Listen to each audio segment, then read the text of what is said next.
میرا سوال ہے کہ ریلیجس ملیٹنسی کی بات ہوئی ہے اور اس کے مختلف جو فیکٹرز ہیں اور مختلف اس کے فیلڈز اس میں بات ہوئی ہے. ایک چیز ٹھیک آ رہی ایک چیز رہ گئی ہے کہ منورٹیز کے خلاف جو ملیٹنسی ہوتی ہے جس میں نہ بلٹ چلتی ہے یا تو ڈائریکٹ جو ہے وہ بم بلاسٹ ہوتا ہے یا ایک خاموش سی جو ہے نا ان کے خلاف ایک ان کو کرش کرنے کے لیے چل رہی ہے, اس پہ آپ نے بات چیت نہیں کی تو ذرا تھوڑا سا ٹچ دے دیجیے اسے.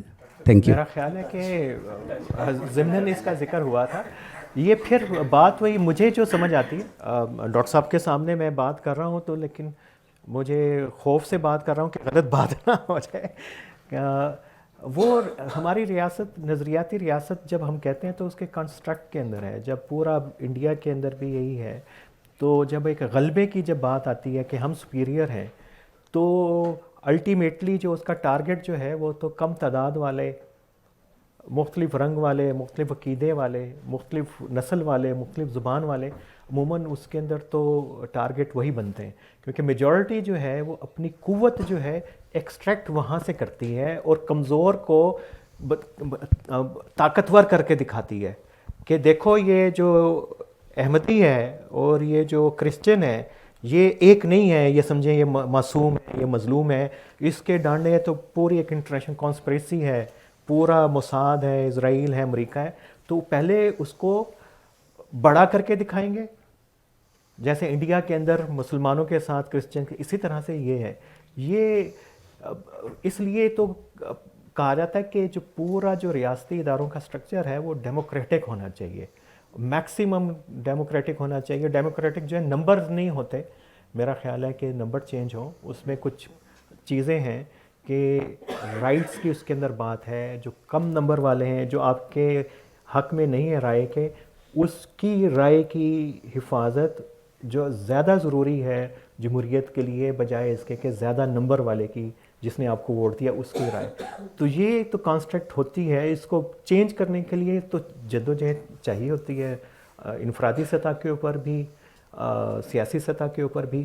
لیکن ہماری سیاسی جماعتیں نہیں کر رہی اور کچھ چیزیں آ جاتی ہیں درمیان میں, وہ ایجنڈے کے اندر شامل ہو جاتی ہیں لیکن وہ ہدف نہیں ہے ہماری سیاسی جماعتوں کا, ہمارے ریاستی اداروں کا. ریاستی ادارے کیا کرتے ہیں, باہر کا پریشر آیا تو چند قوانین لے آئے, اس کے اندر ترمیم کر دی, یہ کریں گے, یا چند ایک تبدیلیاں نصاب کے اندر لے آئے. تو یہ ریاستیں کرتی ہیں خوش کرنے کے لیے جو باہر کے ہمارے ایکارڈز ہیں, معاہدے ہیں, ان کی پاسداری کے لیے. باقی آئی واش زیادہ ہے. جس میرا مختصر سا سوال ہے, چھوٹا سا, بہت چھوٹا سا. میں جو ہے اسپیکرز کی رائے, میرا نام رفیع ہے, میں اکانومسٹ ہوں, ایک اسٹوڈنٹ آف اکنامکس ہوں. کوشچن میرا یہ ہے کہ یہاں پہ ہم کازز اینڈ کیورس کی بات کر رہے ہیں, تو کیورس کے اوپر جب آتے ہیں بات کرتے ہیں, مائی کوشچن از, میں آپ لوگوں کی رائے چاہتا ہوں کہ do you think we still have time or is it too late? Not in a bad sense, but if it's not too late, تو cures کے اندر ہم what time span are we looking at? Because is it only a technical problem? اگر technical problem ہے تو پھر تو ٹھیک کیا جا سکتا ہے اس کو تھوڑی دیر کے اندر, لیکن اگر یہ انٹلیکچوئل پرابلم ہے, ڈاکٹر صاحب نے اس کے اوپر بہت بولتے بھی, برسوں سے بول رہے ہیں, اس کے اوپر لکھ بھی رہے ہیں, تو اس میں تو صدیاں لگ جاتی ہیں اگر انسانی تاریخ کو دیکھا جائے تو. what are we looking at here? سو یہ میرا سوال. ڈاکٹر صاحب آپ اس کا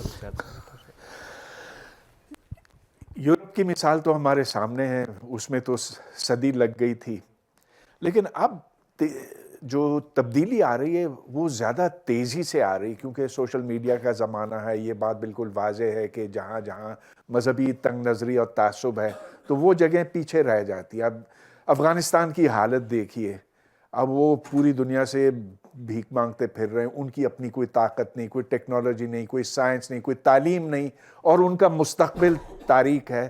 سبھی کو یہ دکھائی دے رہا ہے ماں سوائے طالبان خود کو. تو اس سے بہت جلدی سیکھا جائے گا, اور اسی لیے میں پر امید ہوں کہ ٹھیک ہے میں نہیں, میرے بچوں کی زندگی میں نہیں, لیکن ان کے بچوں کی زندگی میں بہت بہتری آئے گی اس خطے میں. اور ہم پیشن گوئی نہیں کر سکتے کہ کیا اس میں 50 سال لگیں گے یا 70 سال لگیں. میرا یہ خیال ہے کہ 100 ایک صدی سے کم لگے گا ڈیفینیٹ. میرا نام سائم ہے سر. کہاں؟ اچھا جی. لٹریچر کی بات کی سر آپ نے, کوئی ریسنٹ اور کوئی انٹروڈکٹری کوئی بکس کوئی ریکمینڈ کر دیں آن دا ریلیجس ملیٹنسی لینڈسکیپ, اور کوئی ایک تو انٹروڈکٹری ہو جائے اور کوئی ریسنٹ جو ہو اس پہ, اگر کوئی آپ جو کہ آپ نے ملٹیپل ٹائمس کہا کافی کوئی اچھا لٹریچر ہے. اس میں تو میرا خیال زاہد حسین کو کی 2 کتابیں ہیں, ان کو تو ضرور پڑھنا چاہیے. پورا آپ کو پولیٹیکل کانٹیکسٹ بھی سمجھ آئے گا اور ڈیسیژن میکنگ, کیونکہ زاہد حسین ان ہمارے صحافی اور لکھاریوں کے اندر سے ہیں جو بڑی پوری لائف ان کی گزری ہے, بہت قریب سے اس پروسیس کو اس کو دیکھا ہے. ریسنٹ پبلیکیشن ملیٹنسی کے اوپر ظاہر ہے میں اپنی کتابوں کا تو حوالہ نہیں دوں گا, لیکن ریسنٹ وہ تو بہت پرانی ہے. یہ اگر میں سوچ رہا ہوں کہ 1-2 سال کے بھی انہوں نے لکھا ہے. جی وہ ہے, وہ بالکل ان کا ہے, بہت اچھی کتاب ہے. اور طارق رحمان صاحب کی ابھی کتاب آئی ہے جہاد ساؤتھ ایشیا کی رونمائی ادھر بلیک ہول میں ہوگی اگلے ہفتے یا اگلے سے اگلے ہفتے. جی اچھا ہاں, لیکن جہاد پر بھی انہوں نے کتاب, وہ جہاد ان ساؤتھ ایشیا تو بڑی ریسنٹ آئی ہے, وہ ان کی بہت اچھی ایک کتاب ہے. اور ریسرچ پیپرز بہت اچھے مل جائیں گے آپ کو. اسٹیفن ٹینکل ہے, کرسٹین فیئر ہے, وہ ہمارے ریڈیکلائزیشن سینٹر والے کنگس کالج والے پیٹر نیمن ہے, انہوں کے خاصا پاکستان کے اوپر بھی ان کا فوکس ہے. اور اس کے علاوہ اور کون پاکستان کے اوپر تو, اور طالبان کے کانٹیکس کے اندر اولیور رائے تو بہت اسینشلس میں سے ہیں ہمارے, تو اس کے بغیر پڑھے بغیر آپ آگے بات ہی نہیں کر سکتے. ہاں کیپل کی ڈیبیٹ ہے رائے کے ساتھ. ہاں تو وہ دیکھیں آپ کو خود پتہ ہے, ویسے ہم امتحان میں ڈال رہے ہیں. اچھا چلیے آگے چلتے ہیں, وقت بہت کم ہے. اچھا میں موقع کا فائدہ اٹھاتا ہوں. اعتبار آٹھو نام ہے. ریلیجیس ملیٹنسی کے حوالے سے میں پوچھنا چاہوں گا آپ سے کہ یہ جو ریلیجیو پولیٹیکل پارٹیز ہیں پاکستان میں, جو بھی ہوا پاسٹ میں اس سے ہٹ کے ملیٹنسی کیسے آئی, جہادی گروپ کیسے بنے, ان فیوچر میں جو ریلیجیو پولیٹیکل پارٹیز ہیں, جیسے مجھے لگ رہا ہے کہ جیسے انہوں نے پاسٹ میں ایک رول پلے کیا ہے ملیٹنسی کو سپورٹ کرنے میں, ان فیوچر میں بھی ابھی تک ایسے ہی لگ رہا ہے. جتنے آپ تو سپورٹ کرتے ہیں کہ ڈیموکریسی میں آ رہی ہے جماعت اسلامی, یہ سارے الیکشن لڑ رہے ہیں, لیکن جو ہی اس طرح کی کوئی چیز ہوتی ہے ان فیوچر میں بھی, تو یہی لوگ جو ہے نا جو ڈیموکریسی کی اس وقت سپورٹ کرتے ہیں, تو یہی ان فیوچر میں یہی جو مین ان کے جو ہوتے ہیں کیا کہتے ہیں روٹ بیسز یہی بنتے ہیں. تو آپ کیا دیکھتے ہیں کہ ان میں کوئی ٹرانسفارمیشن یا اس حوالے سے ان کے اندر کتنی تبدیلی آئی ہے؟ جیسے جماعت اسلامی کے لوگ القاعدہ میں گئے ہیں, JUIF بھی اس وقت ٹرائبل ایریاز میں ایک طرف سپورٹ کرتی ہے TTP کی, اور اسی طرح اور دیگر علاقوں کی جیسے TLP ہے, اور جو نئے فینامنن آ رہے ہیں. تو اس سلسلے میں آپ کیا دیکھتے ہیں ریلیجیو پولیٹیکل پارٹیز کا رول؟ دیکھیے یہ تو شروع سے ایک مسئلہ رہا ہے کہ ریلیجیس پارٹیز کو ووٹ جو ہیں پنجاب سے, سندھ سے اور ہزارہ بیلٹ KP سے کمپیریٹیولی کم پڑتے ہیں. لیکن پیراڈاکس ڈاکٹر صاحب یہ ہے کہ پوری کی پوری تحریکیں جتنی ہیں مذہبی, وہ عسکری وہ پنپتی بھی ادھر ہیں اور یہیں سے وہ آگے چلتی ہیں. اس میں ڈاکٹر صاحب بار بار کہہ رہے ہیں کہ FATF کا پریشر جو ہے اس کی وجہ سے ساری چیزیں ریاست نے کی ہیں, لیکن یہ نہیں ہے کہ وہ پورا انفراسٹرکچر کہیں پہ ختم ہو گیا. آپ نے کشمیر میں بات کی کہ وہاں پہ لشکر طیبہ کا سپورٹ بیس ابھی تک ہے, لوگ وہاں پہ شاید کسی اور نام سے کام کر رہے ہیں, TLP ہے, باقی تنظیمیں اپنی جگہ پہ موجود ہیں. ریاست اگر اس پالیسی کو جاری رکھے اگلے, آپ نے تو 100 سال کہا, 10 سال, تو پھر امید کی جا سکتی ہے کہ یہ کمزور ہونا شروع ہوں گی اور اپنے آمدنی کے ذرائع بھی مختلف, جیسے TTP کے اوپر پریشر ہے طالبان کی طرف سے, پاکستان اب تھوڑا سیاسی ہو رہی ہے, حالانکہ کوئی اچھی اگزامپل نہیں ہے, تو شاید یہ کچھ دوسرے جو آلٹرنیٹیوز ہیں ان کی طرف جائیں, لیکن فی الحال خطرہ ٹلا نہیں ہے, وہ اسی طرح سے موجود ہے